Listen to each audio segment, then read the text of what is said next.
Hey everybody, welcome back. Devin, original Grognard, Grognard's Corner, and this is kind of a special surprise, wasn't planned episode. Kind of know I said in my last video that that last video was going to be the last one we were going to be doing for playing through Blood in the Dust from Dark City Games. And I was going to jump into doing Britain Stands Alone. Hypothetical invasion, Operation Sea Lion invasion of Britain, Germany, 1940. But I just don't have the table space for it. I mean, I got the table space for the main map, but there's a secondary map that's kind of important for keeping track of the naval and the assets that are basically off map from the main map, and I just don't have the space to get that on the table. I tried a couple workarounds and it just didn't work real well, and I knew I wasn't going to be able to record real well. We may be getting to that anyways. Folks are going out of town for about 10 days near the end of summer, maybe beginning of fall, and I'm going to be house sitting, and they definitely have the table space, so I may be dragging that up there with me. So we still may see Britain Stands Alone to get to the table. And so I've kind of also been hemming and hawing about what to do next. It's like, maybe I should go back to Vassal and do, like Second Fleet from Victory Games, or, maybe I should, I'm kind of at I want to do some more Advanced Tobruk system, but it's been, I want to get a couple other games in before I return to ATS. So I'm kind of floundering and acting like a fish on dry land, flopping all over the place trying to figure out what I'm going to do next, but I come up with something. So anyways, here, and I was also talking to George from Dark City Games, and he really enjoyed watching my playthrough. It's like, wow, I've seen someone else play it, pointed out some things that I need to clarify in the rules a little bit. I guess one of the things is when you roll initiative, you just roll initiative at the first round of combat, and then whoever wins initiative for that's how it goes through for the rest of the match, or for the rest of the combat.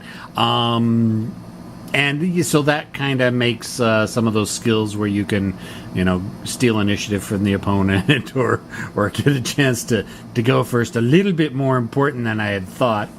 But George was also saying, I really would have liked to have seen you continue the plays. All right, I didn't want to give away too many spoilers, but hey, if George is okay with me continuing, then we're going to continue. So let's see, where were we? I had to redraw my map because my map was getting a little too cramped, because I was using the map and the enemies list on the same sheet of paper, so I was getting a little too cramped. So we got that. How many days? Okay, we got 5 XP. How many days have we been out? 3 days? Yeah, I think that's 3 days. Yes. I think we're at the morning of the 3rd day. We had rations for that night, so the rations there. Okay. Alright, I think we're all good to go. And so we made our way back to Smith Farm. I think it's Smith Farm. And we had 2 other directions we could go, because we already went to the west, which was the canyon and the lake that we had the fishing at. But we got north to the mountains and west to the prairies, and I think we're going to go north to the mountains. So let's see, what do we got here? Yep, plain expands along the mountains to the north. We're going to go that way, so let's go to 10 now. Right. You enjoyed the impressive view of the foothills jutting sharply into the sky to the west, and the grassy plains extending to the distance into the east. As you come across the crest of the hill, you eventually find yourself face to face with a grizzly bear. Oh, God. You are at I. How many grizzly friggin' bears are there out here? Okay, we're at I. The bear is at J. Alright, we have, let's see. You can talk calmly to the bear, you can shout aggressively, or you can attack with initiative. If attacked, the grizzly will tear the living flesh off its enemies, devouring their remains. Well, isn't that a pleasant thought? Calmly or aggressively, or just take initiative. Yeah, Let's yell and shout at it, yeah. Let's shout at the bear aggressively. Okay, deciding that the best option would be to scare the bear away, you stand your tallest and at the top of the lungs, you yell like a crazed madman. On 3d6, the bear charges you, otherwise it turns away and quickly wanders. Oh, now see, there's something On 3d6, the bear charges you. Otherwise, it turns away and quickly wanders off into the brush. Let's see, it doesn't say what we're rolling against. It says on 3d6, the bear charges you. I'm not sure what that means. I really don't. So we're just going to assume that, because I really don't want to fight this stupid thing. Otherwise, we'll assume it turns away and quickly wanders off into the brush. Okay, so that brings us back to 10. If you survive, you can travel north under the front range. Okay, so here we are. Let's bring our map back up again.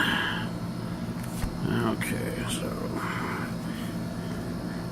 kind of, well, that's not really mountains, it's plains and mountains, but let's see, we had, let's see, we had a bear, so let's draw a really bad picture of a bear. Yeah, that's supposed to be a bear.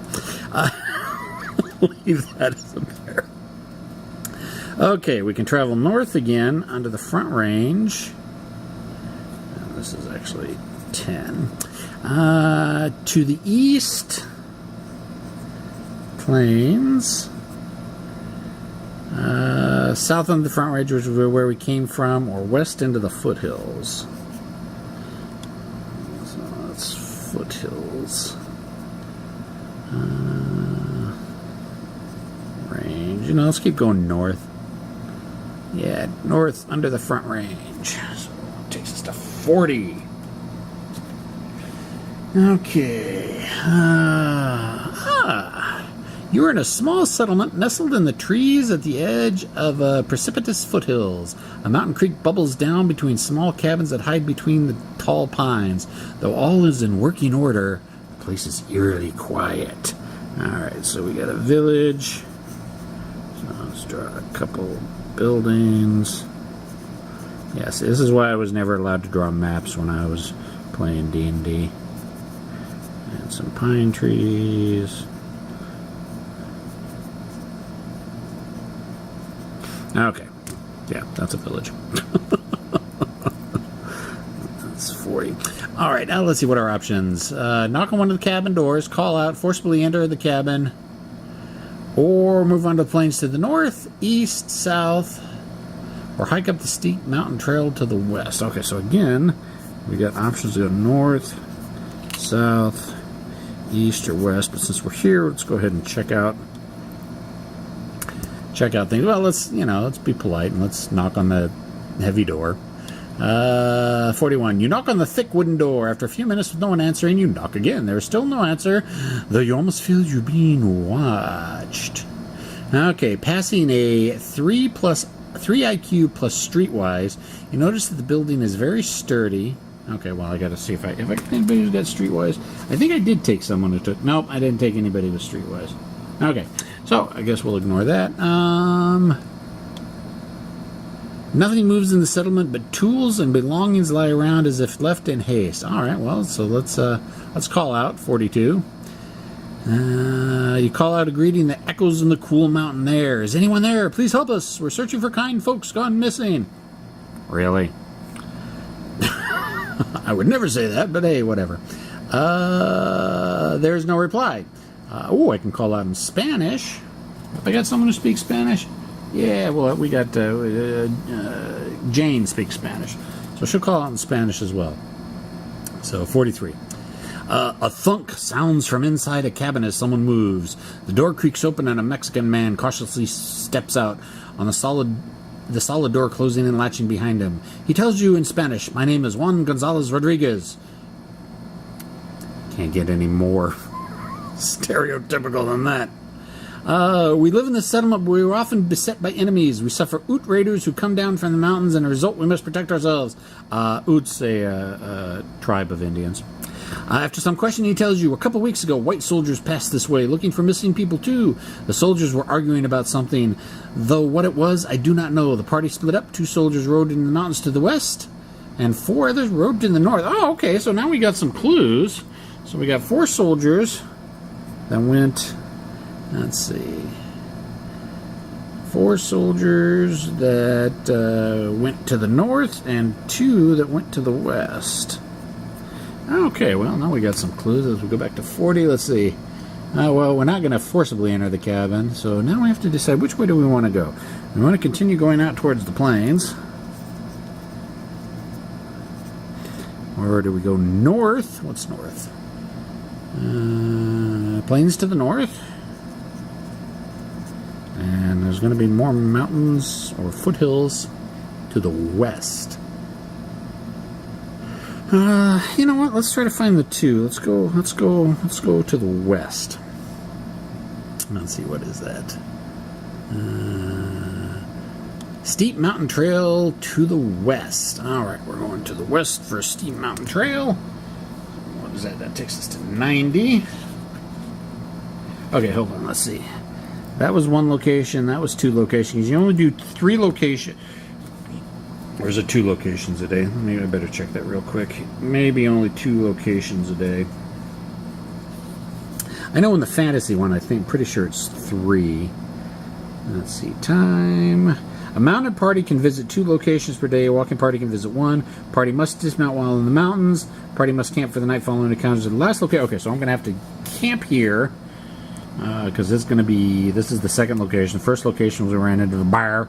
And this is the second location for this little settlement. So we're going to have to...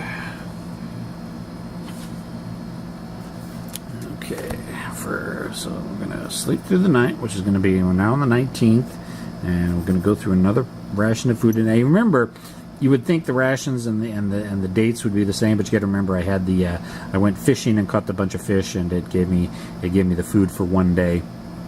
So so that's why the number of rations I've consumed is off from the actual days I've traveled. So next morning dawns bright and early, and we are heading into the mountains. Okay. You walk along the rocky bottom of a deep canyon as a thin stream bubbles down towards the plains in the east. The sky is gray, threatening rain, and the wind whips up a chill. Oh, Christ, I hate that. That's going to be cold. You can take shelter at the bottom of the canyon, or you can climb the rocky canyon walls looking for higher ground. All right, so we got another canyon. Let's draw another canyon over here.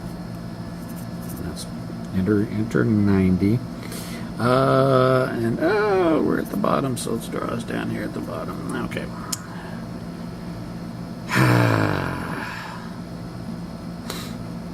Take shelter, because this is the only location I'm going to be able to get today, because it's in the mountains. I can only do 1 location a day in the mountains. So either way, I'm going to have to rest when I'm done. So you know what? Let's climb the rocky. let's climb the Rocky Canyon walls, because that worked so well the last time we were in a canyon. All right, 93. Looking to get out of the rain, you scale the crag rocks that form the canyon walls. You find a secluded spot which will protect you somewhat from the wind and rain. However, the wet and cold is still miserable. Any character without a winter coat or buffalo robe. Did I buy coats? Or did we get coats given to us? I don't think I picked up the coats. Yeah, I didn't buy coats. Crap. Okay. Any character without a coat or buffalo robe must pass a 3 strength or take D3 points in catching a cold. On passing a 3 IQ, you come upon a hidden cave. Okay, well, let's... okay, okay, so we're going to have to do the strength test first. Any character without a coat or buffalo robe, or does everybody, must pass 3 strength. Alright, so let's take a look. First character is Clint. He's got a strength 10. 5, 6, 7, 8, 9, 10. He's okay. John's got a strength 12. 6, 7, 8, 9, 10, 11. He's fine. Annie's got a 10. Nope, she's going to take D3 points of damage. 2 is going to be 1 point of damage. Oh, she's got 1 point already. It's her second point. Well, she's taking more than that, but we've managed to heal it up. And Jane has got a strength of 10 as well. 3, 4, 5, 6. Oh, okay, that wasn't too bad. All right. On a passing a 3 IQ, okay, so we're going to take our person with the highest IQ, which is going to be Anne, or Jane. She's an IQ 14, so a 3 IQ test. 10, 12. All right, she's good. She did pass the IQ test and has come upon a hidden cave. I can enter. It's going to be another bear, isn't it? Bet you anything there's going to be another bear. Okay, so we climbed up. Whee! And we found, let's draw another mountain with a cave. Let's go into the cave. Which is what 94. With the weather dumping cold water on your head, you quickly enter the shelter of the cave. Quietly and ever so carefully, you step into the dark recesses of the cave. You hear nothing but smell the suffocating smell of death. Then you see it. Leaning against the wall lies the rotting corpse of a cavalry soldier. Uh-oh. His pack and rifle still along his side. You go through his personal effects to find a battered, silver-haloed picture of a woman. You decide to take this with you, perhaps in hopes of identifying the soldier. And that gives us a keyword. If you notice, that gives us a parentheses. Gives us a keyword of Miller. So we're going to go ahead and write that down. Where's my list of keywords? Is Miller, and since it was a keyword, it gives us an experience point, so we're up to 6 experience points so far. And then it goes back to 91, which is the rain finally subsides, leaving spotted patterns on the ground underfoot, and the cold wind settles into light breezes. You can travel up the canyon to the west, so we can keep going west, or you can climb the rocky canyon walls looking for, or no, that's the wrong one, or down the canyon to the east, which will take us back to the settlement. Okay, so we know that there was 2 soldiers that went to the west. We found, we found one of them here. So you know what, but we're in the mountains, and we can only do 1 location a day, so we're going to have to stop here. So we're going to sleep for the night and eat food. And the next morning, continue to the west. At least I hope I'm doing that right. Okay.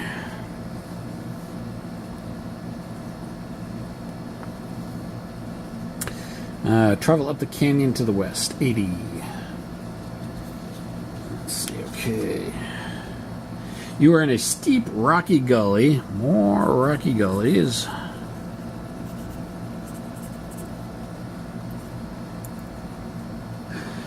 High on a mountainside, thick evergreens line the gully walls, and random rocks litter your path. Random rocks. You freeze in your tracks, you find yourself face to face with a large bull moose.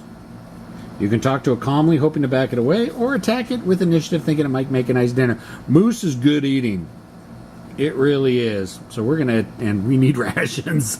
And technically, if we bring that thing down, we manage to jerk the beef, that should give us, plenty of rations.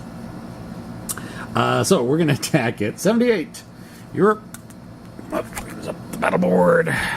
No, I don't need a hunting permit. Don't need a hunting permit. Who thought you'd need a hunting permit? Just go and kill stuff to eat it. Okay. You were at J on the board. Okay. Bink, bink. Actually, put her back there. Put her back there. And there. Okay. Let's see, where were we? Okay. The moose is at E. Do we have a moose counter? I don't think we have a moose counter. We got wolf counters. We got the floozy counter. We got wolf counters. We got bear. There is no moose counter. All right, so we're just going to have to... We're going to use the bear. Bear's going to stand in for the moose. Let's see, what do we got? What do we got? Where are we?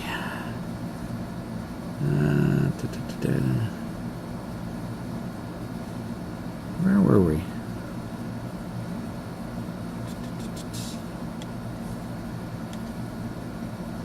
Attack it. 78. Okay. The aggressive moose charges and will fight until you run away. Use the gully rules. If you survive, if you have fire-making tools, I do, you can cook the moose, camp here for the night, or continue on the way. Okay, so the bull moose... Oh, this could be bad. M-O-S-E. Okay, the moose has got strength 40, so it's got 40 hit points. Dexterity of 11. And antlers do d6 plus 2. So not quite as bad as a bear, but still. Okay, and so we are using the gully rules, which means this is the bottom of the gully, and these are the walls of the gully.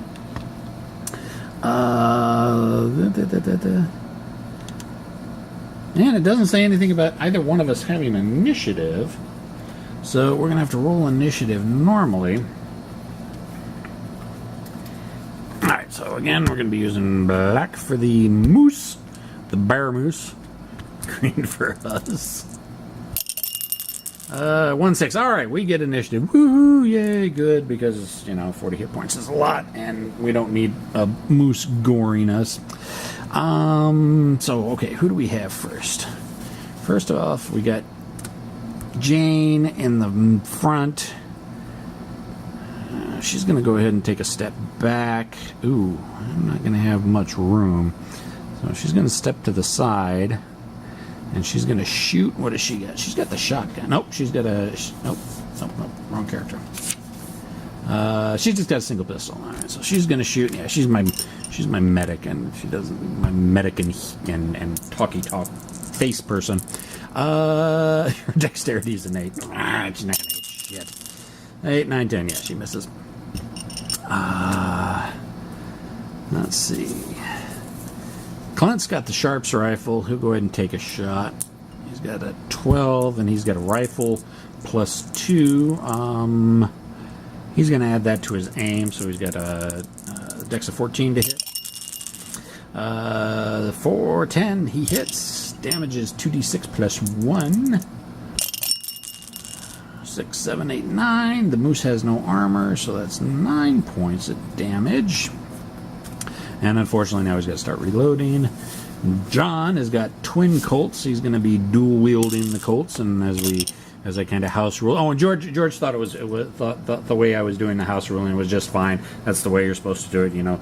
Do what you need to do to make it work for you. So he's going to be dual wielding the Colts, which is going to be at a -2 on his to hit, but he's got pistol plus 2, so that negates it. So he's got a dex 10 with each shot. So first shot, that's a miss. And second shot, 8, 9, 10, 11, that's a miss as well. Crap. And that leaves Anne with the shotgun. Yeah, I'd say I've got line of sight. Because you can't shoot through your own people, but I'm not really shooting through them. So we'll say she's got line of sight, and she's got a dex 10, but she's got rifle plus 1. We'll apply that to the to hit. So I got an 11 to hit. Ooh! I should come up with rules for criticals. There should be rules for criticals. I'll talk to George about that. See if we can come up with something for criticals to add in as an optional rule. Shotgun's 3d6. It's going to tear up the meat, though. Oh, well. 6, 79, 10. That's a good hit. All right. So I've got 19 points on him so far. Of course, Clint's going to be reloading his Sharps. Clint's still got his pistols good. Jane's still got her pistols. And Annie has got one more shot left in the shotgun before she has to reload. Okay, so now it's the moose's turn. Mooses, mices, or whatever the plural of that is. Enemies always go after the closest target, so unfortunately, he's going to take one step forward, and we're kind of a little constrained by the gully. So he's going to go and try to gore Annie, whatever. His dexterity is an 11. Uh-oh. This could be bad for Annie. We need that meat. Okay, he missed. Yeah, that's 15. He missed. All right, so second round of combat. You don't roll initiative like I initially thought, so it goes back around to us. So we're going to have Clint is going to be reloading his Sharps. John is going to unload again with his pistol, so he's going to need 10s. He's going to still continue. Well, it's not really dual wielding. He's just got one pistol in each hand, and he's not. I don't know. He's firing one at a time, but still he needs 10s. There's one hit, and there's the second hit. All right, so that's going to be 2d6 minus 1. 2d6 minus 1. We got 4 6s of 5, and 8 is a 13. 13 points of damage. So we got 10, 11, 12, 13. We're about hitting the time limit, so I'm going to pause and restart, and you probably won't even notice I've been gone. Okay, so that was Clint, and next we got Annie with the shotgun at point blank range. Her dexterity is 10. She's got rifle plus 1. She's going to apply that to the hit, so she needs an 11. 9, 10, 11. All right, she hits, which is going to empty her shotgun, so that means she needs to start reloading. Damage is 3d6. We've got 3, 4, 5, 6. That wasn't a good roll. 1, 2, 3, 4, 5, 6, 10, 20, 30. 8. We've got 38 points of damage so far. And so that means Jane is the last one with her pistol, and she's got an 8 to hit. No skills whatsoever. So we're looking at an 8 hit with the Colt. 9, 10, nope, nothing. All right, so that means the moose is going to continue attacking, and it always goes out. Enemies always go after close starts, so Miz is going to go after Annie again. It's got a 3d6 on an 11 to hit. 8, 9, 10, 11. Okay, what Annie is going to do is she is going to do a reaction of a dodge. She's going to try to dodge out of there, so that means she needs to roll against her dexterity, but that'll blow her action for the next round. So she's got a dexterity of 10. Nope, she doesn't dodge, so she's going to get hit hard. That's what, 2d6, or what is the most? d6 plus 2. Okay, so it's not too bad. Here we got 5, 6, 7. Ew, that's not good. 1, 2, 3, 4, 5, 6, 7. Because she's already got 2 points of damage on her. Balls. All right, so back around to the top of the round. Reloading the sharps. She is going to step away.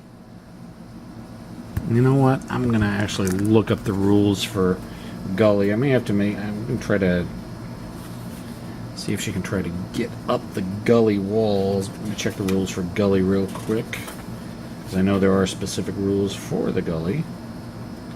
Running battles, leaving characters behind, horses, words, game board, cover the gully. Okay. It takes a character's entire move to move one space on the gully wall in any direction. Also, the character cannot dodge into a gully space, nor can they dodge while on the gully wall. Okay. Well, she's going to take her entire move to go there, and she's got the shotgun, so she's going to be in the efforts of reloading. Let's see, what do we got? Still, with the monster, the moose has got a 50-50 chance of going after the closest, so I need to get someone up there a little bit closer. So he's reloading. So yeah, Clint will go ahead. He'll be the man. Or not Clint, John will be the man. He'll step up, and then since we'll go ahead and move her there, because that's kind of, from there it's kind of blocking, he's blocking the line of sight. Actually, move there, and he'll shoot first. Oh, come on, I just need to hit him probably one more time. These 10s. So, there's a 10, and 4, 8, 9, 10. All right, both hit, so both are 2d6 minus 1. So we've got 6 is 5, which is enough to kill it, and 5, which is 10. Yeah. All right. Yay! Unfortunately, Annie got hurt, which means Jane is going to try to pull some medical on her, which is she's got a medical of 14, so an IQ test of 14, and 12, 13, 14, 50. Crap. Doesn't even heal the 1 point of damage. I'm going to have to be real careful with her, because she's only got like 1 hit point left.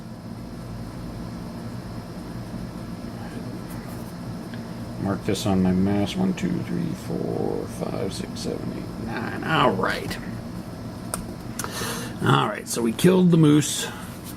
Moose is good eating. Like moose.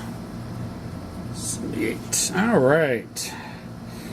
If you have fire-making tools, you can cook the moose. I do, yay! With about 1,500 pounds of moose, there are over 600 pounds of meat to process.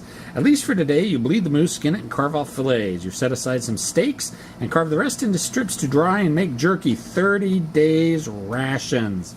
All right, see, I knew we brought that thing down and give us plenty of rations. That's 30 days. I'm going to assume that's not 30 days for all 4 people.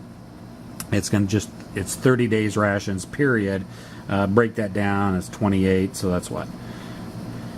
4 extra days of rations, so 19, so we'll increase our ration count up to 23. Okay.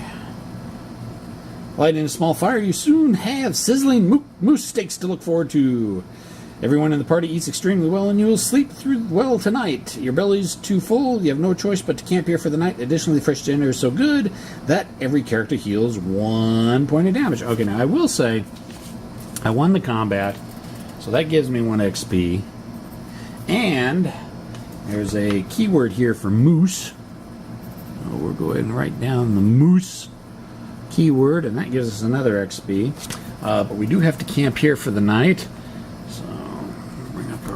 Daily. We're going to go ahead and mark, but we don't have to mark a ration because we're eating moose steaks. A cousin of mine lives up in Alaska. He's a professional fisherman, runs several fishing boats, and he used to he and his brother would often hunt. Well, both cousins of mine, they would go hunting and often go after caribou. They'd hunt the caribou and then would send it down to my grandmother. And, of course, Grandma didn't need all the, they'd send her 200 pounds of caribou, so Grandma, distributed it out to the rest of the family. Good eating. Good eating. So, all right, so that brings us around to the next morning. And where are we? We were at 80.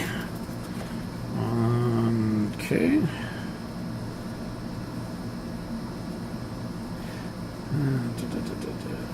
All right, building a small cozy fire, you set up camp in the gully, sheltering yourselves from the cold wind. Late into the night, you wake, find out that your fire has mostly died out. No, I'd have 1 person on watch every rotation throughout the night. But you're still very tired and have no desire to restart the fire. If you have the plot word moose, which we do, go to 86. You wake watching the movement in the pines. Quietly, you reach over and grab your weapons. Oh, God. There, eating the moose that you have laid out for jerky, is an enormous grizzly bear. You can wait for the bear to eat its fill, or you can attack. I don't want to mess with the bear. Let it eat. See, I knew that was going to happen. The bear gorges on the moose carcass. After a while, it seems to have had its fill, and it departs. The rest of the night passes uneventfully, and in the morning you open your eyes and the warm sun stream over you to the warmth of the world. And back to 79. Which is where we were. Here, I believe. You stand on a steep incline in the rocky gully. You look west, up the snow-capped peaks to the Rocky Mountains. In the clear blue sky, you realize there's nothing more in the direction that is of interest. Your only option is to pick your way over the loose rocks back down to the gully to the east, which will put us here, which we'll go ahead and do. But since we're in the mountains, we can only travel 1 day. So that's going to be another day and another ration. As we camp here, and then the next day we go to 40, back to the little settlement that we found, and we have the opportunity to go to the plain. So we had 2 soldiers that went to the west. We found the corpse of one of them, so we have no idea what he did, what happened to him, but we still have 4 soldiers that went to the north. So let's go to the north now.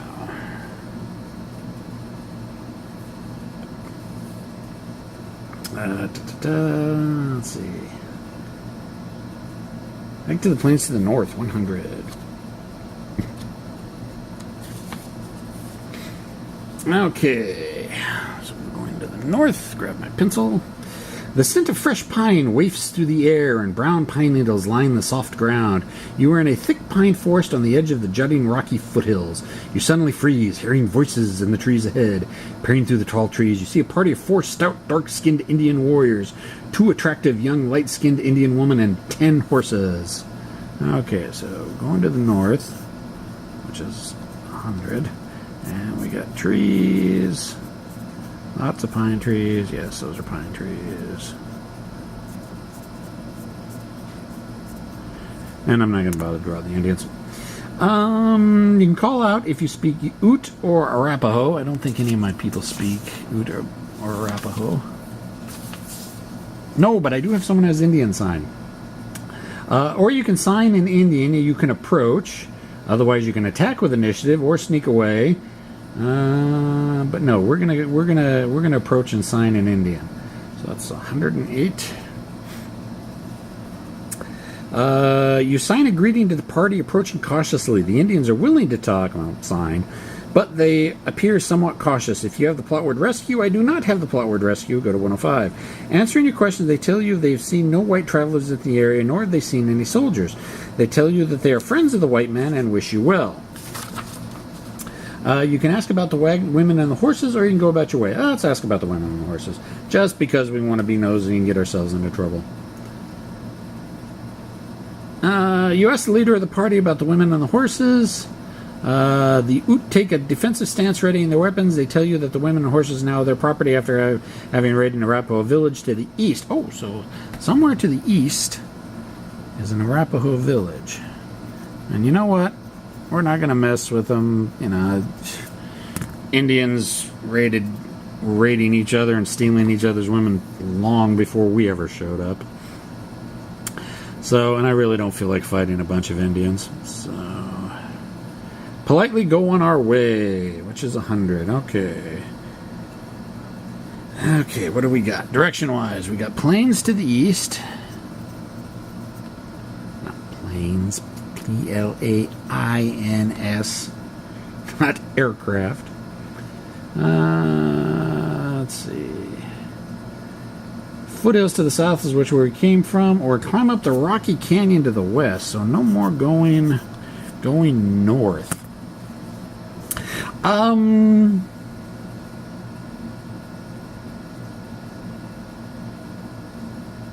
You know what? I think we're going to go ahead and cut it here. I think this is a good point to cut, because we're, 35, 40 minutes into this. So, well, we found one of the soldiers so far, and we found a bunch of Indians that are raiding each other. Although looking back on the keyword rescue, it probably would have behooved me to rescue the prisoners, or the booty of war, from the Ute, but you know, I got one person who's really injured. I'm not gonna. Oh, that reminds me, I should probably mark off, since we had the moose meat. Everybody healed 1 point of damage. I want to get. Just mark that as 3.